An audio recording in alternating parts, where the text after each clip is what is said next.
Emily Chang, and this is Bloomberg Technology. Coming up, America's first CEO president versus the country's biggest CEOs. President Trump pulls the plug on his advisory councils as the remaining members move to disband it entirely. Plus, Tencent is reaping the rewards of marrying social media with mobile gaming. We'll break down the Chinese internet giant's second quarter results.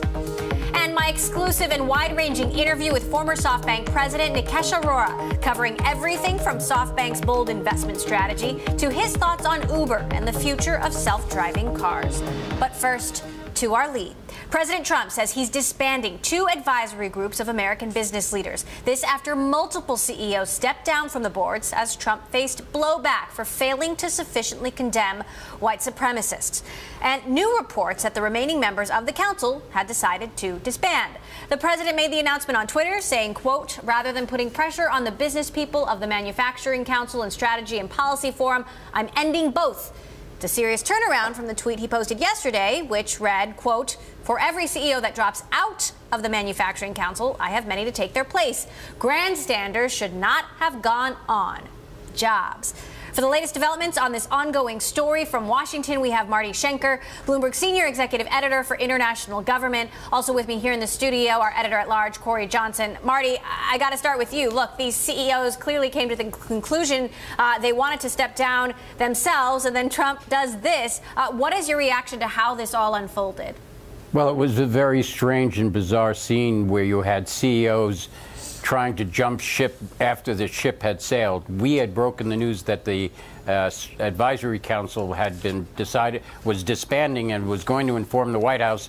Then Donald Trump tweeted his tweet that you showed, and then CEOs continued to resign from a council that was disbanded. But it was a rush to the exits. Businessmen clearly saw it was a vulnerability to associate themselves with these councils. Lots of questions about why some of these CEOs, it took them so long to come to this decision. Larry Summers, former Treasury Secretary, had one opinion on that. He spoke earlier on Bloomberg TV. Take a listen. I think there are some CEOs who fear the president's retaliation against their company if they resign.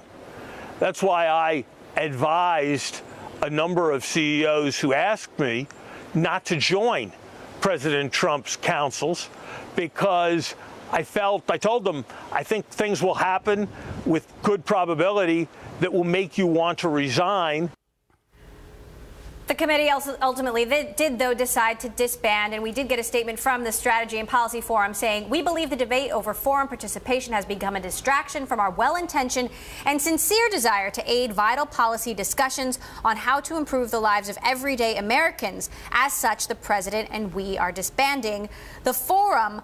Marty, what does it mean for President Trump's reputation as our first CEO president that he's lost America's CEOs, and also will there be retaliation against these business leaders? I doubt that very much. I mean, Donald Trump still professes to have a pro-business agenda, tax reform, infrastructure, and that is an agenda that businessmen support. So even if they do not have the symbolic connection with the White House of these councils, if he is able to come up with a tax plan that benefits them and their companies, an infrastructure plan that will boost the economy, you can bet that business people will support it, whether directly standing by Mr. Trump or through lobbying efforts and direct influence on Congress. So they're not disappearing. They're just going away for a while.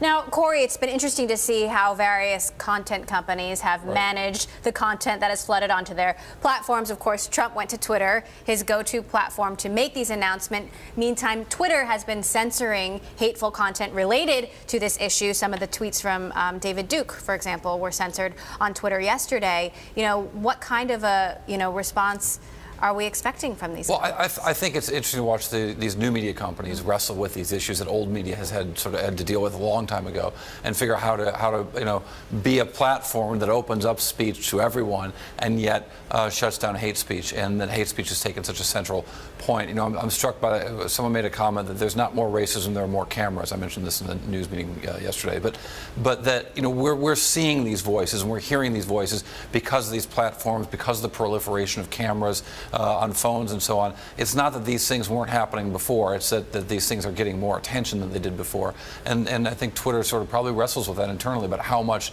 to allow some speech to happen, even speech that they find distasteful. Now, Marty, you mentioned yesterday the tweets from David Duke, and if we'd hear more from the president, if he'd have to denounce that. We haven't heard any more from the president in terms of the comments that he made yesterday. What are you expecting to happen next? Well, we were on watch to see whether or not there would be any high-level defections from the White House. And as the hours go by, it looks increasingly likely that despite the unsettling nature of the press conference and concerns over some of the highest members of Trump's cabinet and White House staff, it looks like everybody's going to stick in there again. There have been multiple occasions where we thought it was a turning point, and we turned, but there's no difference in the staff or the people serving this president. So I think he's going to stay quiet for a while, but that will be just for a while. Meantime, Corey, also earlier today, he tweeted about Amazon. The president saying Amazon is doing great damage to tax-paying retailers. Towns, cities, and states throughout the U.S. are being hurt. Many jobs being lost. What does he mean, and is he right? He's wrong. Well, there's a dramatic shift happening where consumers are deciding they want to rather shop online than shop in traditional retailers. And it is undeniable that a lot of retailers are having a lot of problems with that, not just because of Amazon, because of e-commerce in general. Amazon's the biggest of the e-commerce companies. But it's also evident that President Trump, when the Washington Post, which is owned by Amazon CEO and founder Jeff Bezos, when the Washington Post runs a tough piece, whether it's a reported piece in the front page of the newspaper about his finances and his tax paying or lack thereof, or it's the really tough editorial the Washington Post ran yesterday about racism, Charlottesville, and President Trump. President Trump responds by slamming Amazon in particular. He did it on the campaign trail, and he's doing it now. The fact is Amazon pays a ton of money in taxes. There was a time when Amazon did everything it could to avoid taxes. They set up fulfillment centers and distribution centers in low-tax environments such as Nevada. But they've decided that after pressure from states, pressures from the state of California in particular, to not only start paying local sales taxes in states, but also push their distribution out closer and closer to people. They're employing a lot more people than they ever did before in doing so.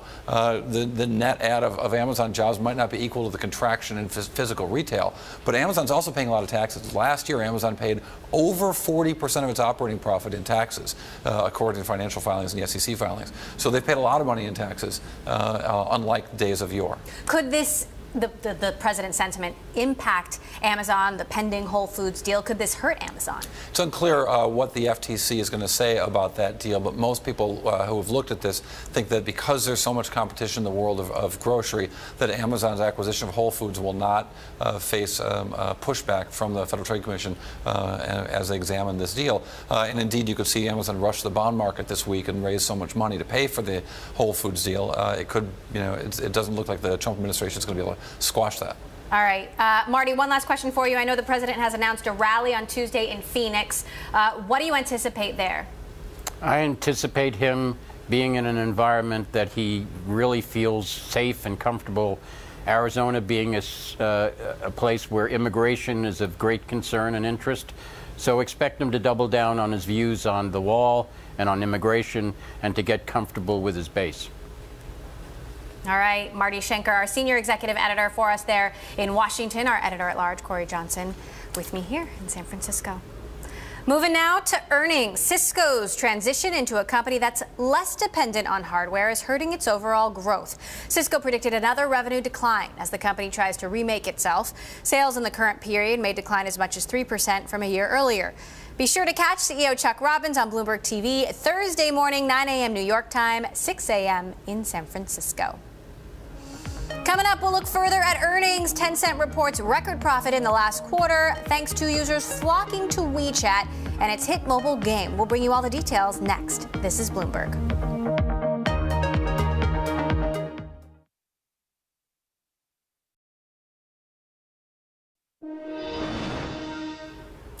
Tencent, one of the largest tech firms in China, reported monster growth in the second quarter. The results were boosted by its messaging app, WeChat, which now has more than 960 million users, and sales from online games, which jumped 39% over the period. Remember, Tencent shares have rallied around 70% so far this year, making it the second best performer on Hong Kong's benchmark Hang Seng Index. For more, I want to bring in Bloomberg's chief North Asia correspondent, Stephen Engel, with us from Hong Kong. Stephen, good morning to you. What would you pull out in terms of the highlights from this report?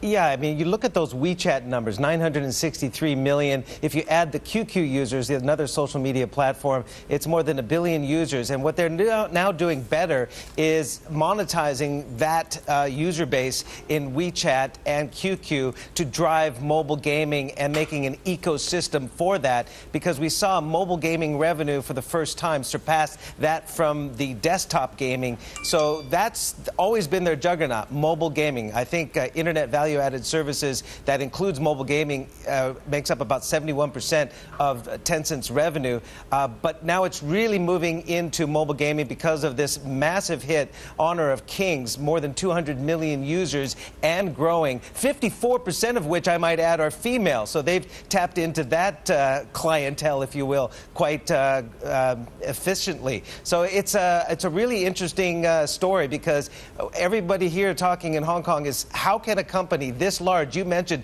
they're the largest or most heavily weighted stock here in Hong Kong, how can a company that has grown so large still post such incredible numbers, where net income surpassed estimates by 35%, revenue the fastest in 7 years.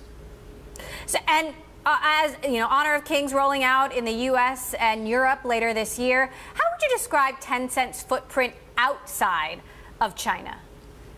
Yeah, I mean, it's still pretty much a Chinese juggernaut. Of course, it's listed here in Hong Kong, whereas Alibaba is listed in the United States. They do want to roll it out to other markets, Honor of Kings, and they say the United States is a potential market. But again, China is the real hotbed, and also of other parts of Asia, South Korea, for mobile gaming or online gaming. The United States might be a little bit harder nut to crack, but they're going to try for it. Now, we've got another big tech player reporting earnings later this week, Alibaba. I know you'll be watching. Yep. What are you looking for? Yep.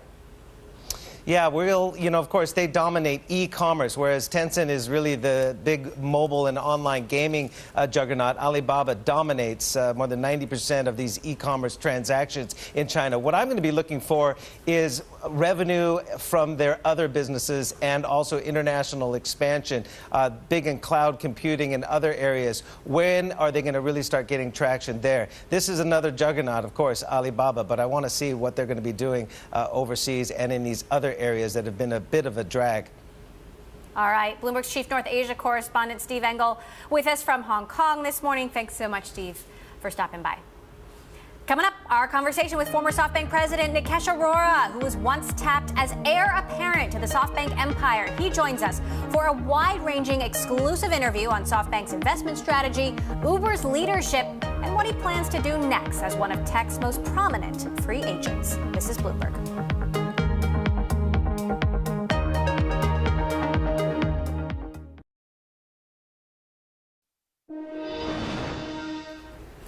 Former SoftBank president Nikesh Arora, who was once tapped as heir to the SoftBank empire, joins us this week on a special edition of Bloomberg Studio 1.0. In a wide-ranging conversation, we talked about everything from SoftBank's investment strategy to his relationship with Masayoshi Son and his thoughts on the road ahead for Uber. But first, I asked Arora about his humble beginnings growing up in India and how he was personally invited by Larry Page to work for an up-and-coming internet company called Google that had recently gone public. Well, the business model was pretty robust. Google was doing around $2 billion in revenue at that point in time. But I'd say the international operations and scaling was still very early. I think Tim Armstrong did a great job, because he actually, the United States team, which Tim ran, was doing really well, and he had already put that into place. I think we took the model me then Tim built, and we deployed it across Europe, and Tim and I used to compete on how big can we make the different regions grow to. So Google has since become Alphabet, dominates the online ad market. What do you see as the biggest risks to Google's business model now? We fail to realize how much effort and execution it takes to build an advertising juggernaut, which Google has built and has in place, which works really well. And I think Facebook has built one too. And I don't think there's a third. And I don't think there is a third platform out there which has the scale to be able to build what Google and Facebook have built. So I think we're going to see more and more concentration at Google and Facebook in the advertising space, and I think that's not going away soon. So would you say it's a duopoly? And is that okay? It's a duopoly, yes, for now. There are many other players who are relevant in the advertising space, both in offline and online, whether it's going to be a Snapchat or Twitter or Pinterest in the future, or some of the traditional players who are actually doing a phenomenal job of transitioning from offline to online. So I think there'll be many players in the space, yes. But for the foreseeable future, will Google and Facebook be the largest two players? Yes. Do you think there ever will be a third player and a third company that takes a third of that pie? I think it's going to be hard, but I do think that there will be a collection of companies which amongst themselves might command as much advertising share as Google or Facebook does, but it won't be one third company, at least for now. Roger McNamee, who invested in Google and Facebook early, just wrote an op-ed in USA Today saying, quote, "I'm terrified by the damage being done by these internet monopolies. Like gambling, nicotine, alcohol, or heroin, Facebook and Google, most importantly through YouTube, produce short-term happiness with serious negative consequences in the long term. The fault lies with advertising business models that drive companies to maximize attention at all costs, leading to ever more aggressive brain hacking." How do you respond to that? Every marketer's dream is to try and get you to passionately love their brand. And I don't think it's any different in wanting that passion translated, whether you're doing online advertising or whether you're doing offline advertising. Now, the consumers are smart enough that they get bombarded by advertising, and it overwhelms the primary purpose of what they went somewhere for, whether it's a newspaper, whether it's an online website, whether it's a video. They sort of vote by walking away. You ran Google's European operations for 5 years. That's right. They've just gotten slapped with a $2.7 billion fine by the EU. There are more inquiries open. How big a threat are these European regulatory issues? I don't think they're a serious threat to Google's long-term business. Google is a phenomenally innovative company which works in so many different products that we all use. I don't think that any one conversation is a long-term threat. If some conversation requires them to modify certain things for the future, that's between them and the regulatory authorities. But I think, broadly speaking, Google is innovating in so many different areas, and it's more of a technology company that's constantly innovating than a company that has got one particular track that they're going to get trapped on. Now, when it comes to Facebook, Amazon, Apple, Microsoft, what do you think is the biggest threat to Google? I don't think about threats to Google since I don't work there anymore. I think all these three platforms have tremendous power of distribution. And whenever they introduce new services or new ideas, they can deploy that to 1 billion or 2 billion people around the world. That's huge. There's never been a platform which allows you to touch 1 billion or 2 billion people in a reasonably frictionless fashion. Do you think Google can ever catch up to Amazon in the cloud? There's a very interesting notion we seem to perpetrate. We all seem to want to talk about winners and losers. And we seem to think like when there's a winner, there's got to be a loser. And I think it's perfectly fine for multiple companies to exist in a space and do really well. I think we're so early in the journey of the cloud that in 10 years from now, you'll see that all the early sort of leads will normalize to some degree. If you look back and see the thousands of companies who have not even initiated their transition to the cloud, they eventually will have to end up there at some point in time. So I think we're so early that it won't matter. All of these companies are making a big bet on original content. Is that a smart bet? Will it put too much of a dent in margins? I'm not sure that this huge move by large companies to go into original content is going to result to a whole lot. A lot of money gets spent in content. So yes, if you're willing to make a bet which Netflix is doing, in the billions of dollars a year, and make a business out of it, yes, you might get somewhere in disrupting traditional content players. Eventually, this will converge around one or two large players, and there I think you should not underestimate the platforms. And the platforms, as we discussed, are Facebook, Amazon, Apple, and Google. So as long as they can figure out a mechanism that they can use their platform to distribute content and allow the content creators and content providers to make a fair share in that process, I don't know how much all of them need to get into original content. This hour, we will have much more of our exclusive conversation with former SoftBank president Nikesh Arora, including his outlook on self-driving cars and the future of automation. And a feature I'd like to bring to your attention, our new interactive TV function. You can find it at TV Go on the Bloomberg. You can watch us live. If you miss an interview, you can go back to it. You can send our producers a message, play along with the charts that we show you on air. This is for Bloomberg subscribers only. Check it out at TV Go. This is Bloomberg.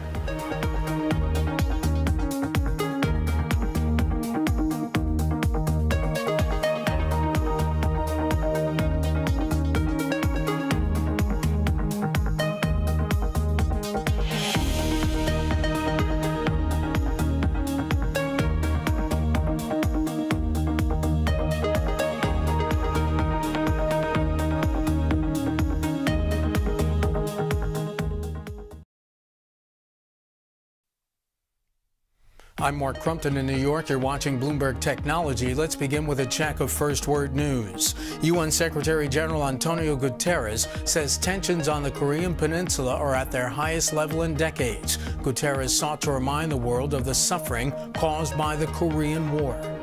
More than 3 million people were killed, with the civilian death rate higher than the World War II.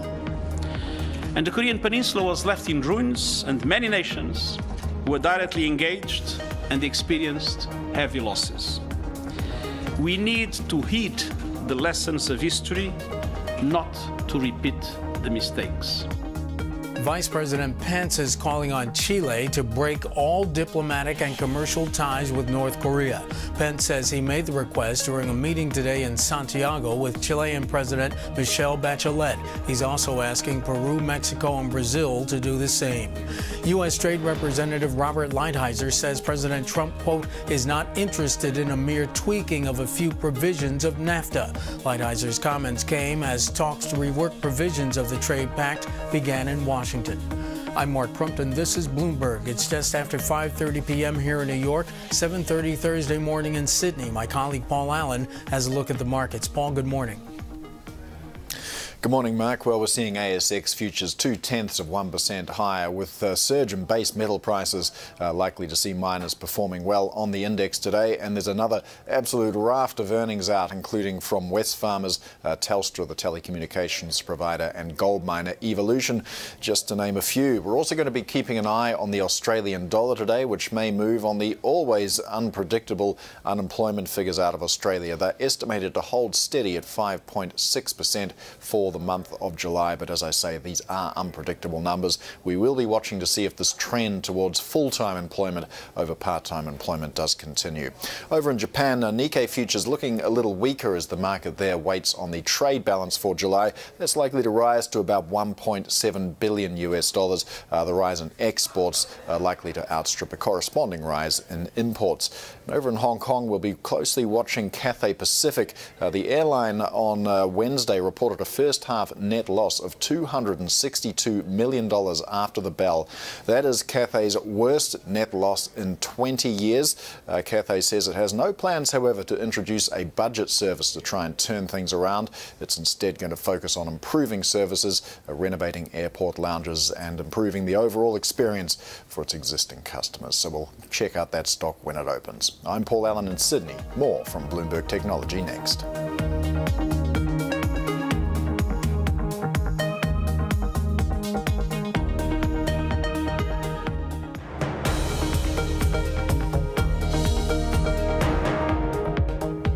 This is Bloomberg Technology. I'm Emily Chang. Turning back to former SoftBank president Nikesh Arora, who spent 2 years investing alongside Masayoshi Son after a decade running business at Google. He's our guest this week on Bloomberg Studio 1.0.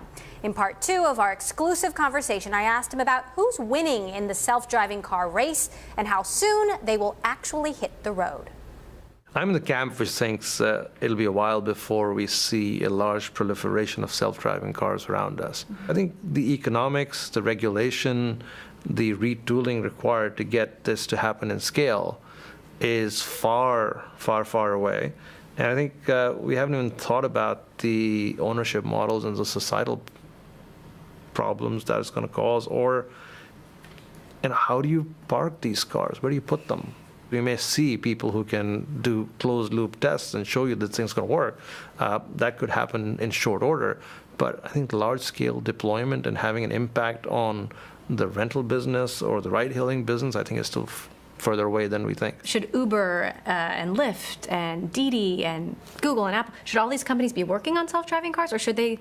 I think different answers for different companies. Okay. I don't think the ride-hailing businesses should be worrying about making their own self-driving cars at this point in time in life. Why not? I think it's early.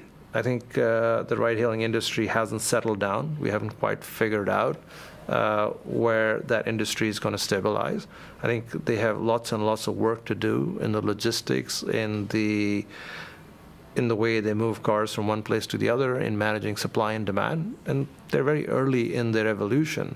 So I think if they focused on creating operational excellence in their current business, they might be better off. And there's lots of OEMs, there's lots of tech companies working on self-driving cars. I think a partnership approach might be better than trying to do it themselves. I know you spent a lot of time thinking about the ride-hailing business. When you were at SoftBank, you put a massive bet on Didi Chuxing. You know, both Masa and I had long conversations about ride-hailing, and we were very impressed by the Uber model.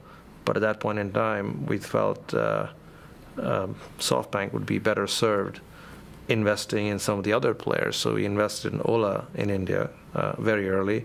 We invested in Grab Taxi very early in Southeast Asia. And we also partnered with Alibaba and Tencent and invested in Didi. And I think subsequently, since I've left SoftBank, Masa has doubled down on many of those bets. So look, I think when you can find an industry where you feel that somebody has developed a product or service from which there is no going back, so it's here to stay, it's a great place to be. It's like when things go from a nice to have to a must have in your life, you realize this is a winning scenario. And you understand that this is going to get more and more popular over time. So I think it's clear in China that Didi is kind of the only player. So I think you can see where if they keep executing well, this is a huge opportunity for them. This also plays into the needs of the country, where you don't want to have car ownership, you want more green cars, and it's much easier to take large players like Didi and get them to work with the government on getting the green stuff, and the electric cars. Uber has pulled out of China, Uber has pulled out of Russia. Do you see them making those same decisions in India, in Southeast Asia, in Brazil? Again, we're going back to our winner-loser conversation, because they did. No, I totally agree. They did that. Russia. I actually believe it's possible for two players to coexist in a market and coexist happily. But I think that requires the markets to rationalize and stabilize. There are many industries where there are multiple players that coexist. You know, like telecom services. There are 4 players in the United States. They're competing every day, but some of them actually make large amounts of money. Look at the cable industry, and I think this is a very large market. So yes, can they do deals in those markets? I'm sure they can. Can they go it alone? I think they probably could. Do you see that with Uber and Lyft here in the U.S., that this is a 2-company market? As of now, it is. Does that continue? It's hard to tell, but I think it will continue for some time. But as you know, there's so many different conversations and moves going on in the market that it's hard to call where it's going to settle down and stabilize. Travis Kalanick leaving Uber, right call? I think for now, yes. I think somebody needed to take responsibility for all the things we read about in the past year. And I think leaders are expected to step up and take responsibility for all the good and all the bad. I think, as we all have heard and read, they have some serious cultural issues. They have some issues in their operations, and somebody had to take responsibility. And I think whether Travis took it or the board encouraged him to take it, I think that was the right decision. Can that be fixed? Can the culture be changed? Can Uber accomplish what it needs to without a founder at the helm? We all talk about Uber and the great service and product that it has created for people. I think the credit goes to the early team at Uber, their doggedness, their perseverance, their ability to take on a whole bunch of things against all odds and build what is a great product for the consumer. Should they have done certain things differently? Yes. And some of those things need to be fixed. Should they have a different culture based on everything we've read? Yes. Clearly, a leadership change is needed, and that is being talked about. I think it will be a challenge because in every situation that we see around us, the risk appetite changes when you take a founder out of the equation. And the good news is Uber has multiple founders, and some of the others are still involved in the company, and one can hope that they can provide the backbone for the risk appetite while a new leader goes ahead and works with them on the cultural issues and tries to make Uber the company as good as Uber the product. Your name has been floated for the CEO job for Uber. Are you up for the job? I think the board has made it very clear they're looking for a CEO, who's an existing CEO or an ex-CEO. Are you interested? I think I cannot answer that question since I have not had any conversations. You have not had any conversations with them? No, I have not. So what's your advice then to whoever ends up in that job? The person, whoever ends up in that role, has both a cultural set of issues to fix and also has a whole series of operational things to do, because at the end of the day, if you don't have operational excellence in a company, you actually have cultural problems as well. I think coupled with that, whoever's in that role also has to work on the leadership issues, both, I think, within the company and the board. I think they have a fractious board, and they also have a management team which needs a cohesive leadership approach. In a few moments, we'll have more of our exclusive conversation with Nikesh Arora, including his thoughts on his tenure at SoftBank and Masayoshi Son's bold investment strategy. He was just talking about Uber there. The company is said to be in exclusive talks to arrange up to $12 billion in funding from 4 investors. According to people familiar with the matter, those investors include SoftBank, China's ride-hailing giant Didi, and U.S. equity firms Dragoneer and General Atlantic. But the deal hangs on the outcome of a courtroom fight between 2 Uber board members. Coming up, Apple is making a major push into original programming. Later, we detail the steps it's taking to compete with the likes of Netflix and Amazon. This is Bloomberg.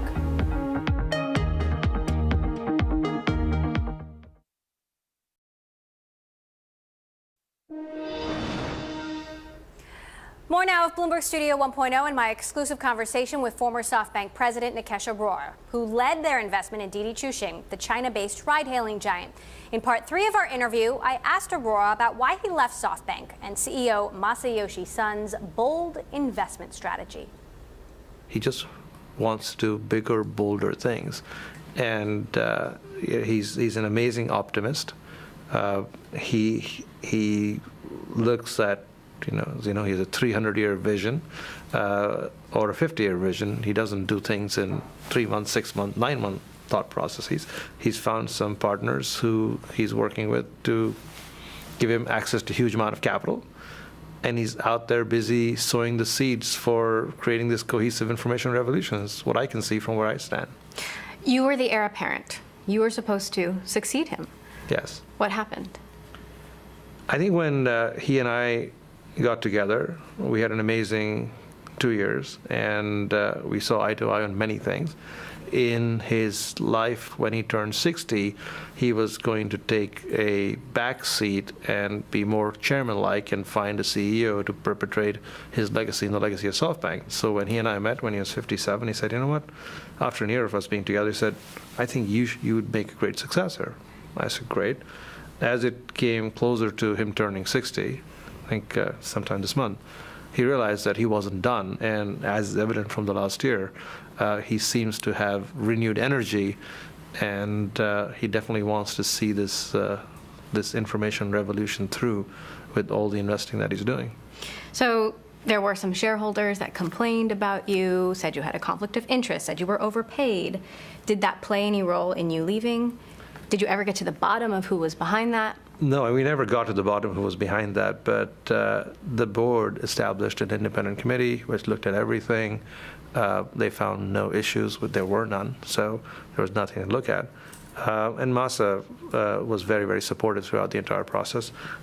He tried to explain to people in the company that, when you hire people from Silicon Valley, you have to pay them what they get paid in Silicon Valley. So that's where we are. Are you still involved in SoftBank at all? Are you still advising them? No, I got done with that last month. So then, from the outside, I know you're supportive of the risk-taking, but can he really take these risks? Well, I think he has the capital. He knows that some of them are going to work really well, and some of them are going to fail spectacularly. I think he believes he will do well, and his track record speaks for himself. SoftBank is now, and Masa are potentially behind a T-Mobile merger with Sprint, which SoftBank owns. Is that a good idea? And what does it mean for consumers? Do we need 4 operators in a capital-intensive industry where people are sucking down more and more bandwidth and want access anywhere and everywhere for everything that they do? Maybe not. And that's a question for the regulators, but I think 3 players in that space would be perfectly fine. Now, whether the regulators allow that to happen, whether Masa and Deutsche Telekom can get to a deal, is open for you to speculate as much as I can. You led the way for SoftBank to invest in India, including the investments in Snapdeal. Some of the deals there are now in trouble. Yeah. Were those bets wrong, or would they be doing better if you were there? I think it's fair to say that the euphoria in the Indian tech space was driven by the huge success we saw of the various companies going public in China. I said, wait, if China can be so successful with over 1 billion people, maybe we should be concentrating on India as well, because this could very well be the next market to explode in a good way, and we should be investing there. So I think valuations got run up in that market in the spaces where you'd seen success in China. Not so much in the ride-hailing space, because Masa was early, but in the e-commerce space with Flipkart and Snapdeal. I think the part which people did not factor in is that Jeff Bezos decided that he did not want the same fate in India that he had had in China. And when Jeff decides to come in and invest billions of dollars into a market, now you have one very well-funded player who has the technology and the expertise from around the world to really execute in a space. I think, as you can see, Flipkart has generated the resources to do so, and Snapdeal was unable to in the process. So that Snapdeal ended up with a similar backer who wanted to give them billions of dollars to go do it. I don't think it's clear right now who's going to win in the long term in the e-commerce space in India. But I think, as we've all learned, one has to be cautious betting against Jeff Bezos. There's global and political uncertainty right now. There are news scandals coming out of Washington every day. Should that impact investments, global tech investments? We've always had different kinds of uncertainty in the market, which change people's outlook in the short term. And that causes times of overinvestment and times of underinvestment. Many people have not made money in times of overinvestment when valuations are high and it's hard to find things to invest in because everybody wants to invest in. But it's been established again and again that when money is scarce and there's a lot of things to invest in, people are investing, you will make a lot of money if you take a contrarian bet. So right now, if you find great opportunities, I would not worry about the uncertainty. Although I seem to think the uncertainty is not impacting valuations based on the way the stock market's moving and the private valuations are. Part of my wide-ranging conversation with former SoftBank president Nikesh Arora there. Coming up, Apple is said to be throwing down the gauntlet with a big-time investment in original programming. But with other tech giants already investing, will it be too little, too late? We'll discuss next. This is Bloomberg.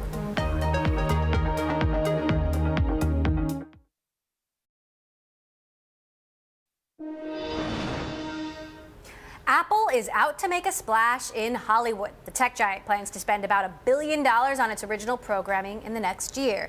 This, according to people familiar with the matter. The company is creating a new LA-based team and recently hired 2 top Sony TV executives to lead the effort. The news comes amid Apple's intensifying efforts to compete with the likes of Amazon and Netflix, with both having solid footing in the space already. Joining us now to discuss, Bloomberg tech reporter Alex Webb, who covers all things Apple. So, what do we know about their plans? Very little, as in typical Apple fashion. We know they're building a team in Los Angeles. They have an office there, which was essentially originally the Beats office, and where they now have Apple Music. Jimmy Iovine sits there, the very prominent record executive turned Apple executive. And from Apple Music, they have been doing small things in television programming. We saw Carpool Karaoke, Planet of the Apps. Now they've carved that team aside. It no longer is part of Apple Music. It reports to Eddie Q, the head of Apple Services business, and they've got a big wedge of cash now to spend on original content. Now, we did ask Tim Cook about this when we spoke ahead of the earnings call a couple weeks ago, and he said, right now we've just gotten started when it comes to investing in original content. We feel good about where Apple Music is, very good. Subscriptions continue to move along, and I do think video will be a contributor over time. How big a contributor? Up to a point, it's them replacing revenue which is gradually being lost from iTunes. Right. At the moment, I don't know about you, but when was the last time you bought a film on iTunes? I do all I can to not buy movies. Well, there we go. and you have Netflix and Amazon, so they're plugging that gap. Now, Apple's trying to ensure that revenue doesn't disappear from iTunes and go to Amazon and Netflix. It stays with them, and also then serves to glue people to their products, to their iPhones, to their iPads. The odds are, while you'll be able to watch these films on PCs, you will probably not be able to watch them on an Android phone or a Roku or something like that. Are they trying to play in the House of Cards, Game of Thrones arena? I think there's every chance. You're speaking to some of my sources a few months ago when we weren't quite sure what the ambitions were. And this is why this news is quite interesting, because it shows the extent of their ambitions in the space. But they sort of said, we're going to see what happens with these early shows that we've done, and from then take some steps and see what's possible. Now, the people they hired 2 prominent executives from Sony who were behind Breaking Bad. That kind of perhaps gives a hint at the scale of some of the things they're trying to go for. So these Sony TV executives, former Sony TV executives, what do we know about them and what they've worked on? They're very prominent guys. I'm afraid to say, short of getting up their IMDb page, I can't name everything they've worked on, but Breaking Bad is the most prominent project. Jimmy told us... Not a bad record. Pretty good calling card. When we spoke to Jimmy Iovine back in April, he said that they were aiming to have 10 original shows by the end of the year. We know about perhaps 3 or 4 of those. It could be that some of those are very substantial projects. But let's say one thing to put it in context, though. The $1 billion that Apple is going to spend in the next 12 months, that compares to sort of $4.5 billion that people estimate that Amazon will spend this year, and $6 billion that Netflix will spend. So it's a big sum of money, but it's not as much as some of the competitors. We've been looking at some video of Planet of the Apps. We know that it didn't get the best reception. I mean, when it comes to their efforts so far, how much success have they actually had? From a critical perspective, there have been some hiccups. It's very hard to know what it's doing in terms of viewership. But so far, these products have really been about dragging people towards Apple Music. We should also say, though, that it's been a learning curve for Apple. They haven't necessarily had these experts in the TV industry in production, in procuring the right projects, and that's what they've done now by bringing on board some of this talent from Sony and elsewhere. The thing I heard today from some of the sources I spoke to, full credit to the Wall Street Journal, they broke this story first. We were able to match it, and they were saying that they're really hiring aggressively in this space. They're trying to expand it substantially. All right, we'll be watching. You'll be watching. Alex Webb, who covers Apple for Bloomberg Tech. Thanks so much.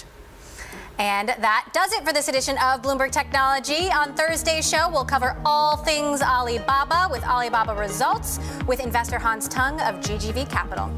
And a reminder, we are live streaming on Twitter. Check us out at Bloomberg Tech TV, weekdays 5 p.m. in New York, 2 p.m. in San Francisco. That's all for now. This is Bloomberg.